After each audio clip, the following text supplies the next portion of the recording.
So I heard you were having some issues with your Apple CarPlay. Let's first make sure that your Wi-Fi and your Bluetooth are enabled. So the next step would be to go to your media. So right here, we're gonna click the music icon. Clicking it one more time is gonna bring this menu up here. We're gonna go to mobile devices. So you can see already that this is your Apple CarPlay icon, and these two are checked off, but this one isn't. We need to make sure that this one's checked off. So let's click that, then hit OK.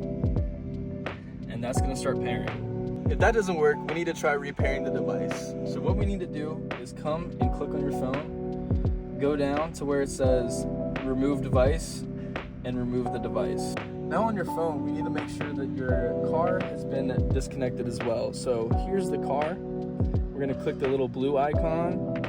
We're gonna scroll down to where it says forget this device. And we're gonna click that and hit forget this device. We're gonna reset the system. So all we have to do is just hold down the volume button. You might have a volume knob here or a scroller on your console. It's the same process. We're just gonna hold it down until your screen turns completely black.